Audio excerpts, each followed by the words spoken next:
Awesome. So, welcome to Brave Space Live. My name is Tyshell, and this is my lovely co-host. Hello, I'm Mel.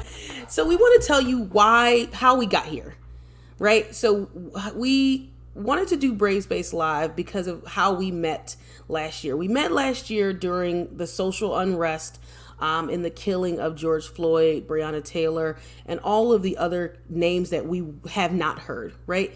So I'll kick it over to Melody so she can start with how we got to meet each other, and then she'll throw it back to me, and we'll talk a little bit about what we did that summer. So I know what you did last summer. That's a little weird, but yeah, let's talk about what we did last summer. Let's talk about it. Yeah, so a lot of us remember feeling so powerless that time. All those protests were happening, trying to get Congress to act, still trying to get Congress to act as of when this is being recorded. Mm-hmm. And I thought, there are so many people in my life who are sort of, myself included, waking up, continuing the waking up process to the problem of racism and oppression in America. And I thought, well, why aren't there more resources for beginners for this stuff? Just straight beginner, like a space to ask dumb questions and not be shamed for it, right? A space to be able to learn and grow. And so I gathered some people together to teach a class. And I thought it would be really great to create a class that would be geared toward beginners for anti-racism. One of the people I was considered having teaching the class decided that he wasn't ready to teach the class and actually referred me instead to Tyshell, which was a beautiful move because we have been friends ever since teaching this class together. It was an amazing experience. It was a 14-week class. We dived in deep to an incredible range of topics. If you'd like to take that class, it is still free at bravetalkproject.com/anti-racism. All 14 weeks free. There's hours and hours and hours of videos and wonderful resources. We worked very hard on that show. Class. This is a show. That was a class. And it was a growth experience for us as facilitators, even though we both have backgrounds in anti-oppression work. So I would love for Tyshell to kick off talking about our backgrounds and why we do this work and why we're so passionate about it. So take it away, Tyshell. Yeah, so we got to meet because of our mutual friend, Ben. He is a lovely person, and he will say that I am kind of like his guide or his lead in doing some of this work. And he was saying, hey, my friend Mel has put out this thought process of doing this class, and she's putting together this work, and she asked me to teach it. And I literally said to him, I don't think you're ready to teach it. Oh, it was you. I forgot it was you. You're like, no. I did say that to him, and and to be in the space that we had been friends for a few years, and he said, I think, you know what? I think you're right. But I'd like to introduce you to her so you all can meet each other, and maybe you could teach that class. And I don't think that if we hadn't been friends for as long as we hadn't been talking about race for as long as we had, that he would have been in a space to say, I'm not ready for this opportunity, and give it to and hand it over to me. But I had built that kind of rapport with him. And I think it's important. So I said that to him. He introduced me to Melody. And like she said, we dove in deep. She had an outline and a thought process. And I was saying, let's put in this. Let's think about this. Let's do it this way. So it really was a fantastic partnership between the two of us. And honestly, this is somewhat of an extension of that, and not just the teachings, but the conversation that we had, because the lessons, the research that we did took a long time on the back end. The class would be an hour, and then the conversation sometimes would go for an hour, maybe two, something like that. And it was really good conversation. And we thought and talked about, like, what if we took just some of these conversations and had them and, got an audience together that could ask us questions and be able to talk about that. So that's kind of where Brave Space, was born. And part of the reason that we chose the title Brave Space is because so often when we're having these conversations about race and gender and diversity and all of these things, people say this is a safe space. And you cannot call something a safe space. Safe spaces have to be created and cultivated, right? They really have to be cultivated. To call something a brave space without putting the time in is false, because there are going to be people in that space that don't feel safe.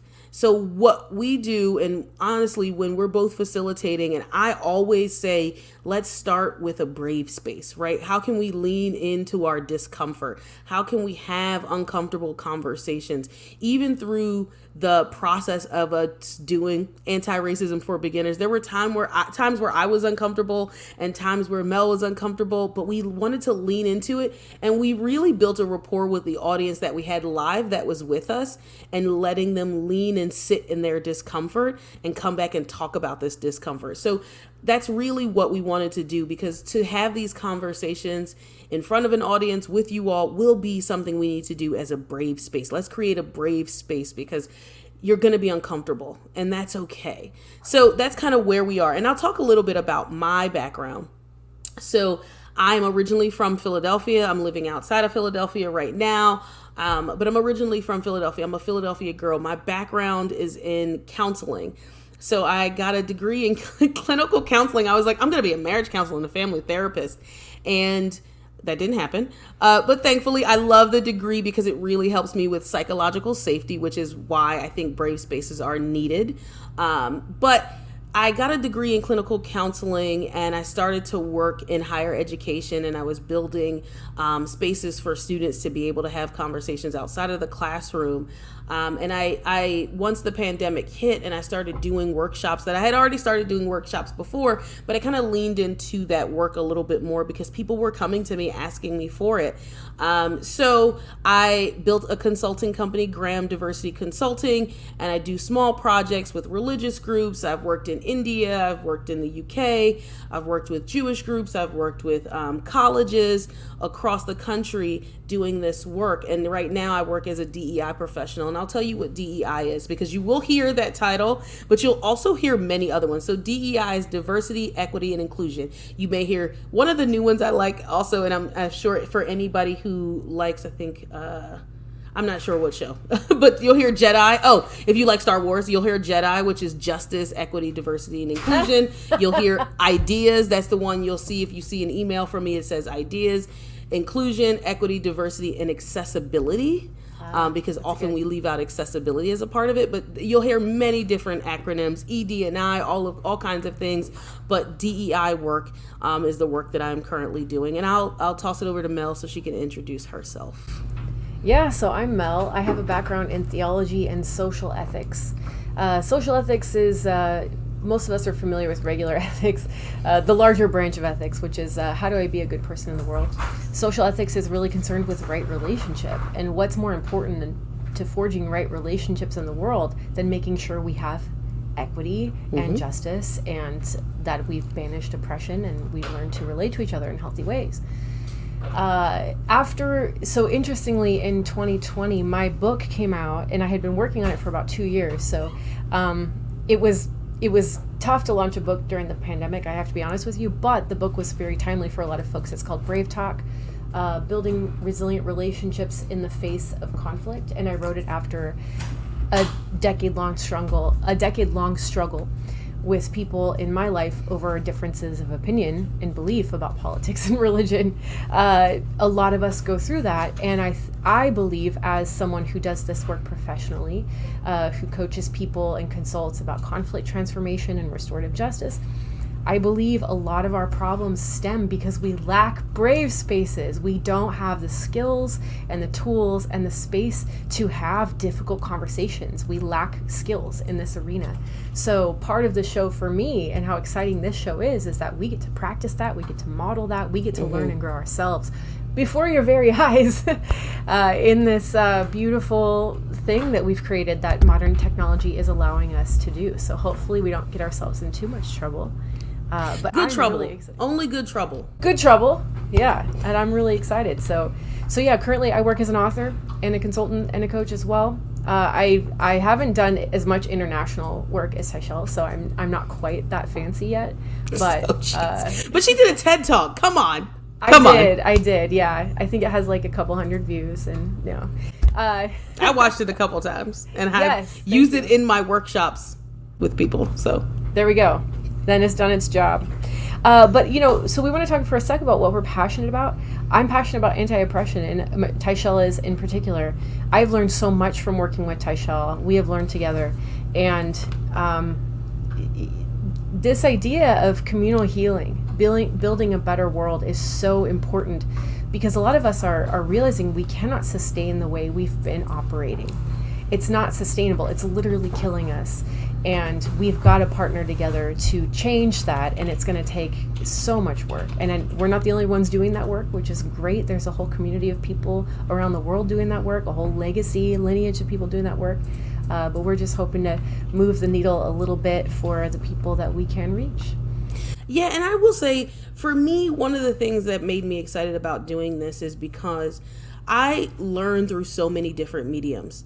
You'll hear me through the course of this podcast and live show mention so many books that I've read and audio, and I'm an audio girl, so an audio book, but podcasts, and then also videos. Like, really, people take in media very different ways. If you can listen to it and you can watch it and you can read it, so many different things. So I think that's really important. That's what really excited me about doing this work. And then also, Melody and I are in completely different places right now. I'm in Pennsylvania, she's in Maine, and we get to still be together having this conversation. So things that I am passionate about, absolutely passionate about anti-oppression, anti-racism, and really honestly moving the needle for people who don't have a platform to be able to go into a graduate school class and have these conversations, but who are the everyday people? And I say that because when you think about some of the people that we know who have done anti-oppression work, and I'm going to speak specifically for BIPOC folks, they were everyday people who were going through these struggles. So people like our Ida B. Wells and Fannie Lou Hamers and folks like that. So I learn about new folks every day doing this work, and to make it accessible for people to be learning and growing. And I mean, I have a background in education and clinical social work. So for me, it's just like, I want to educate, but I also want to make sure that it's accessible and not stuffy. Like it's funny and it's, Thank you. And it's because I've read books where I've been like, are these what, you know, like when a teacher tells you to find the tenets of something and you're like, what is a tenet? Like that, like that's what I wanted to make sure that we were being able to have an accessible conversation. And as I call them, and I'm sure you've heard the term, $5 words. Like sometimes I use them, but sometimes there's such an easier word or package of words to use than to use all of my SAT verbiage. So yes. that's kind of what we want to build that space for. We're going to be wearing sweats and maybe drinking wine sometimes. We want this to be a comfortable space you're going to just drink water. Okay, good. Yeah. Right now I'm drinking water because I had 2 glasses of wine yesterday. So I went to sleep with a wine headache because I have not had a drink since my wedding. So anyhow, I got water today. Yeah. Gotta hydrate. Stay hydrated. I'm getting old enough that like after a glass of wine, I'm like, oh no, my stomach's revolts. For me, it's like, ooh, the first glass of wine is like, ooh, you could take a nap after this. The second one is like, oh. Why? Yeah. So yeah, that's the kind of space we want to create with you all. Something you can learn from, engage with, you know, listen to us and watch us in the background while you're folding your clothes and pick up some language and books that we drop and different things like that. That's the space that we want to create here with you. Yeah. Not for you, but with you.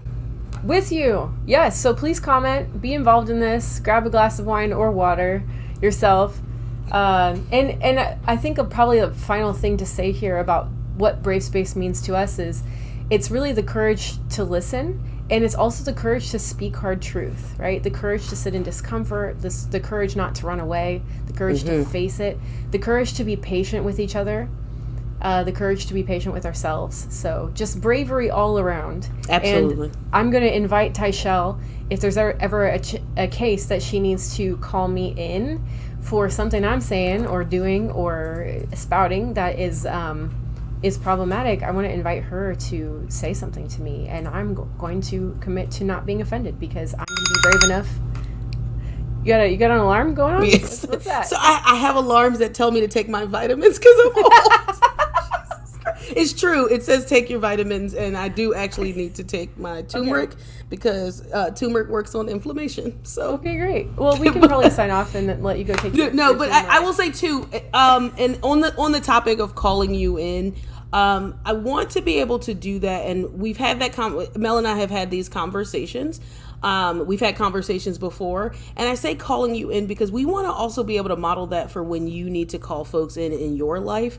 We say not calling people out, and we really do want to call people in because it is important, right? And when someone's calling you in, I've also called Mel and been like, hey, can you come to this workshop with me and model how to be called in and how to have a conversation and how to listen and learn and things like that. So we want to be able to model that for you all.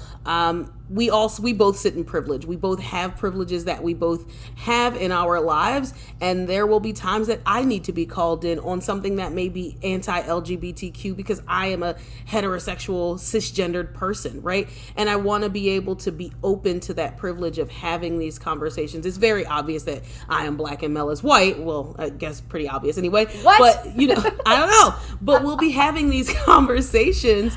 And there will be times that either of us will need to, there may be times that you as an audience may need to call us in, and we'll be taking that feedback and really learning from it and growing all together. So that's all we ask of you. But this is that brave space. We have it. Here it is. We're creating Absolutely. it. That's how it So starts. thank you for letting us introduce ourselves and what brave space means to us. And hopefully you'll see us every Tuesday at 8. We'll be there every Tuesday. And if you can't catch it live, you'll be able to catch it on these platforms later. We're also making a podcast version, so you have no excuse. No, I'm just kidding. We're in your living room, your pocket, you cannot your house. Sorry, it's creepy. That's so creepy. You'll see. Look, I can see Mel's dog. My dog is over by there, so you'll see him. So you'll see us be honestly probably a little messy. Yeah. It's fine. But that's life. I'll try to shower. I can't make any promises. Listen, my hair is going to be different the next time we have this conversation. Probably not the next time, but close to the next time we have this conversation, it'll be different. So, just saying. Yeah. Well, we're human beings and we're doing our best. And so are you out there. Yes.